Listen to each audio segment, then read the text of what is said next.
حکیم صاحب جو ہے بہت بریفلی بتا رہے تھے کہ انہوں نے لائیو جو ہے وہ بہت ساری چیزیں دیکھی تھیں اور ایسی چیزیں جو ہمیں ابھی پتہ بھی نہیں ہے کہ کیا کیا ہوا تھا اور کیسے اللہ تعالیٰ نے مدد کی تھی اور ہم لوگوں نے فائٹ ون کی تھی. اچھا خیر, ہم لوگ بات کر رہے تھے خاکسار تحریک کی. حکیم صاحب جو ہے وہ اس کے قائد ہیں, پر ان کے بانی جو ہیں وہ علامہ مشرقی ہیں اور ان کا میں آپ کو چھوٹا سا انٹروڈکشن بتاتی چلوں کہ عالم اسلام کے وہ پہلے فرزند ہیں جنہوں نے 18 سال کی عمر میں پنجاب یونیورسٹی سے ایم اے کیا تھا اور ریاضی کے اندر انہوں نے فرسٹ پوزیشن بھی حاصل کی تھی. اس کے علاوہ جو ہے عالم اسلام کے وہ پہلے فرزند ہیں جنہوں نے کیمبرج یونیورسٹی میں بھی بیک وقت بہت ساری ڈفرینٹ طرح کی جو اسپیشلٹیز تھے اس میں انہوں نے ڈگریز حاصل کی اور اس میں بھی پوزیشن لی انہوں نے. اس کے علاوہ عالم اسلام کے پہلے وہ فرزند ہیں جنہوں نے دنیا کی قوموں کی اجتماعی موت و حیات کے متعلق پیغام دیا لوگوں کو, اور عالم اسلام کے وہ پہلے فرزند ہیں جنہوں نے مصر میں مسئلہ خلافت پر عالم اسلام کی عالم آرا ہستیوں کی کانفرنس کی صدارت کرنے کے ساتھ ساتھ اس کے ساتھ ساتھ جو ہے سعادت حاصل کی.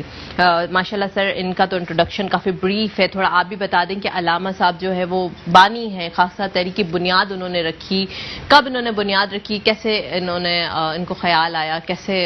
سب مرج ہو کے انڈیا میں بر صغیر میں جو ہے وہ علامہ اقبال نے ڈریم دیکھا, اس کے بعد سے بہت سارے لوگوں نے اس میں حصہ لیا, شمولیت حاصل کی, تو خاکسار تحریک بھی اس تحریک کو میں شامل ہے. جی ہاں, خاکسار تحریک تو بنیادی طور پر ہندوستان کی سب سے بڑی تحریک تھی جس میں ہندو, سکھ, عیسائی, مسلمان یہ سب شامل تھے اور اس میں انگریز سے ہندوستان کو جو ہے آزادی دلانی تھی, کیونکہ جب انگریز نے ہندوستان پہ قبضہ کیا تو وہ پہلے تو کرایہ دار کی حیثیت سے آیا اور اس نے ہندوستان کو باقاعدہ طور پہ آہستہ آہستہ جو ہے وہ پھر اس نے قبضہ کرنا شروع کیا. تو بات یہ ہے کہ یہ مسلمانوں کے پاس اس کی ہندوستان کی جو تھی حکومت مسلمانوں کے پاس تھی. اچھا, حکمرانی مسلمانوں کے پاس تھی پورے ہندوستان کی. یہ مسلمانوں سے چھیننے کے بعد انگریز نے مسلمانوں کو سب سے زیادہ زیر عتاب کیا, کیونکہ قرآن میں نے بار بار قرآن کو پڑھا ہے اور میں یہ دیکھنا چاہتا تھا کہ قرآن میں کہاں لکھا اگر مسلمان غلام ہو جائے تو وہ غلامی کی زندگی کیسے بسر کرے. اس میں قرآن حکیم میں پڑھنے کے بعد جو ہے مجھے کہیں نظر نہیں آیا کہ مسلمان اگر غلام ہو جاتا ہے تو وہ غلامی کی زندگی کیسے, بلکہ مسلمان پہ غلامی کی زندگی حرام ہے. یہ وہ قوم جس نے غلاموں کو آزاد کیا, رسول طباب صلی اللہ علیہ وسلم نے غلاموں کو خریدا, ان کو آزاد کیا, یہ آزاد غلاموں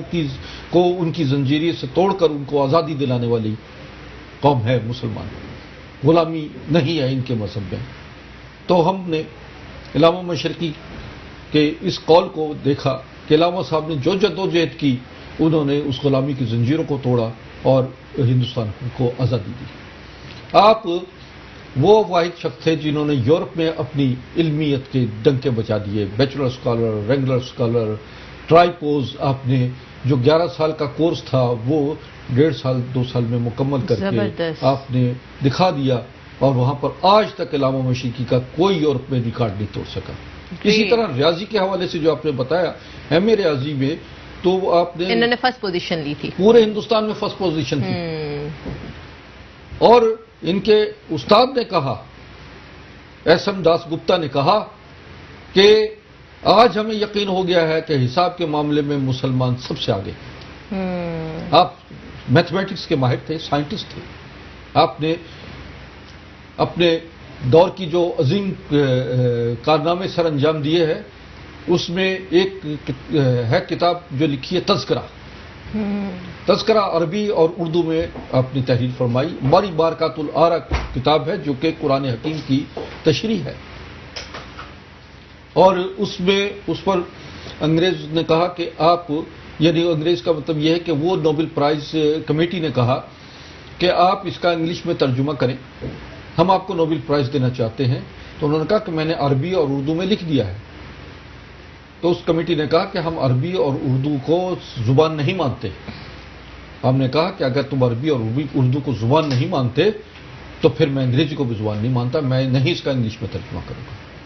تو آپ نے وہ نوبل پرائز ٹھکرا دیا. تو آپ کا کارنامے اتنے عظیم ہیں کہ میں سمجھتا ہوں ایک نشست میں علامہ مشرقی کی شخصیت کو بیٹھ کر اس پر ڈسکس کرنا ممکن نہیں ہے. آپ نے 1931 میں اچھا علامہ مشرقی جب باہر سے واپس آئے تو آپ کو باقاعدہ انڈر سیکرٹری ہندوستان کا انڈر سیکرٹری اس تعینات کیا گیا، آپ کو اعزاز دیا گیا کہ آپ انڈر سیکرٹری کی حیثیت سے ہندوستان کی خدمات سے انجام دیں. کچھ عرصہ آپ نے وہ انڈر سیکرٹری کے طور پر آپ نے کام کیا، بہت بڑا عہدہ ہے انڈر سیکرٹری. اس کے بعد آپ نے وہ جو ہے وہ عہدے کو چھوڑ دیا اور پھر تحریک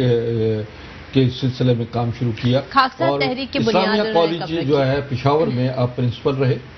وہاں سے آپ نے ایجوکیشن کے حوالے سے بہت آج تک جو ہے وہاں پر کے پی کے کی جو ایجوکیشن سسٹم ہے وہ بڑا ڈیفرنٹ ہے ہمارے ملک کے دیگر ایجوکیشن اداروں سے. صحیح. وہاں سے آپ نے تحریک کو اٹھایا اور سن 1930 میں آپ نے بانڈو سے جو امرتسر اور پنجاب لاہور کے درمیان میں ایک گاؤں ہے وہاں سے آپ نے شروع کیا تحریک کو. اپنے وردی ایسے ہی وردی پہنی